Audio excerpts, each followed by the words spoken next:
Why, hello there. You're in the Beat Sessions. I'm your host, Mitchell Weary. Let's have a look at this new record from Dawes entitled Misadventures of Doomscroller. It was released on July 22nd. It's the 8th studio album for the band and their follow-up to 2020's Good Luck With Whatever. And as you may have inferred from the title, a little bit of concept driving this record. I love that term too, Doomscroller. It's so good.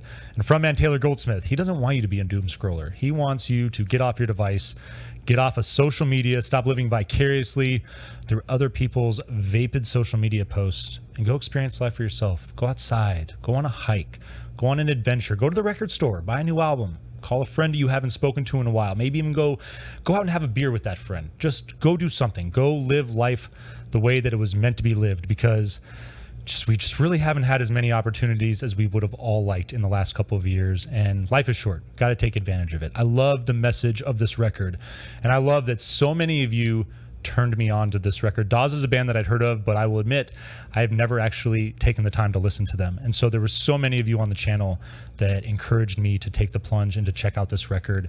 And it's what I love about this community. It's what I love about all of you guys. And I normally don't do a plug going into review, but subscribers just hit 900. There's 900 of you now, and that's just, it blows my mind. It's incredible. And I want every one of you to know that I've counted all 900 of you. I've been there. I've seen it. I gave you the fist bump. I said, hell yeah, and welcomed you in. And I appreciate every single one of you for what you contribute and what you bring to the table. We're almost there. With monetization, this thing goes to another level. It's really the best way to put it. All of a sudden, this channel becomes something so much more than what it's been. And I'm really excited to give you guys more content, to see what this project can become. And knowing that all of you helped me get there. You're all a part of that. So thank you. And tune in on Sunday night. Going to have some fun surprises. 8 p.m. Eastern, 5 p.m. Pacific time. It's going to be a good show. We're going to do a little live stream, and I got some stuff lined up for you all, and I think you're really going to enjoy the future of this channel and the direction that it moves in. So with all that in mind, I just want to say thank you all again for encouraging me to listen to this record, because I enjoyed it very much. I'm a little embarrassed that I didn't listen to this band before, given the major influence that's driving their sound, that Laurel Canyon scene in the 60s and 70s with artists like Joni Mitchell, Neil Young, Crosby, Stills, and Nash. Jim Morrison was floating around in that scene, Mama Cass from the Mamas and the Papas, John Mayall, I think Tucson's very own Linda Ronstadt was floating around there for a little bit. Cool scene. And so much good music came out of that scene. So much music that continues to inspire to this day, obviously. And so I love this band's sound, and I love with this new record what they're doing. It's pretty cool not being familiar with the band and getting into a new project like this, because they have a reputation of fleshing out tracks live, but not in the album form. And they're definitely taking that plunge on this record. And I've read some different opinions about it. Some people are really all about it. Some people are not really feeling it. But I will start off by saying, first and foremost, that if you flat out just told me that I should listen to this band because they're a jam band, I probably wouldn't have signed up. And I keep seeing a lot of comparisons to the Grateful Dead. I don't listen to the Dead that much. So, I mean, maybe those comparisons are spot on. Maybe they're valid. I'm having a hard time seeing it, though. I feel like if this band, if you're going to compare them to anybody that jams, I feel like it's Neil Young when he's with Crazy Horse and some of those bigger tracks that they'll flesh out and run for 10 or 12 minutes. I would say that more than anything, the feel of this record feels like that. But I dig the sound on this record. It's jam, folk, and there's so much else going on. There's a big jazz influence driving this record. There's a couple tracks in particular where you can just really feel that influence taking over, and that balanced with alternative folk is something very special. It's something that, I mean, I'm not aware of too many bands that deliver music of this style and of this quality. So it's I've really enjoyed this project. I'm really excited to go back in and dig through their back catalog. But let's talk about this new record right now. It kicks off with Someone Else's Cafe / Doomscroller Tries to Relax. And this song, man, you talk about the biting lyrics. Someone Else's Cafe. I don't want to say that he's cutting anybody down, because that's not what he's doing, but there's so much cold, hard truth in the lyrics of this record.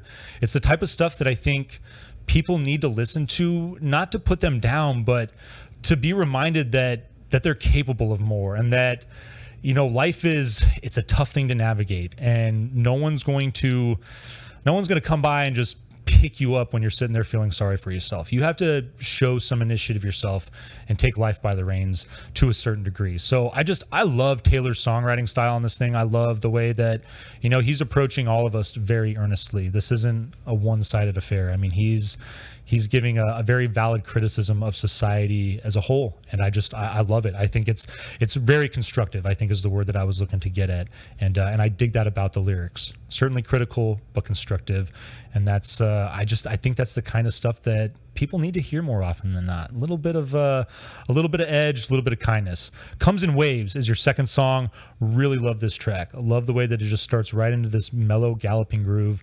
Get just like a good mellow funky feel to this track along with that folk influence. Everything is Permanent is your third track. Reminds me of Wilco a little bit. There's a kind of a country influence there, a little bit more of that Americana coming into play here. But I love just the simple piano and guitar that's at play on this track. It shifts into this prog-driven breakdown that I really dug as well. Really dug that track as well. I dig all of these songs. I mean, 7 tracks that, for the most part, track 6 is an outro, but it only has about a minute and a half runtime. But the rest of these songs are just good, fun compositions that I think you'll all continue to enjoy navigating as you continue to listen to this record. I know that I'm going to. Ghost in the Machine is your 4th track. Jazzy drums with this southern rock style. This song is freaking awesome. This song is definitely my favorite on the track. I was blown away by the dynamic and the way that those two genre elements come together. The way that they were able to make them happen on this track is certainly extraordinary. It's a very unique song that I'm really enjoying it. Joke in There Somewhere is your 5th song. Carries more of that jazz-driven feel. And there's some moments on this record where I hear an artist like Ben Folds, and this track is definitely one of those songs where I'm feeling that. But lyrically too, Ben is one of those guys that he's got a pretty sharp tongue. He's got a biting sense of wit, and oftentimes, I love that. I love when artists can deliver a line in a way that it kind of makes you just stand there and evaluate things and just come to terms with cold hard truth. It's my favorite thing about this record, honestly. Joke in There Somewhere outro, your 6th song, is just gonna carry off that 5th track there, and then your final song, Sound That No One Made, Doomscroller Sunrise. Great track here. Big noise driven intro, and it's unsettlingly ambient. That's the best way to describe the intro. It's good. I really like what it's doing, but it's like it's going to keep you on edge until the music comes in. You get this great solid classic rock feel. I love all the pianos and the guitars driving this song. It's a great final way to close this record out. Thank you all so much for recommending this record. I enjoyed the hell out of it, and I appreciate all of you and what you bring to the table in this community. We're going to vinyl please this thing. Hope you find this review helpful, and I hope that you enjoy listening to Dawes. Please like this video, share it, subscribe to the channel, do all the things to help me blow this project up in 2022. Stay tuned throughout the week for more album reviews, and tune in Sunday night, 8 p.m. Eastern, 5 p.m. Pacific. It's the future of the channel. It's here. It's now. This is the Beat Sessions. We'll see you next time.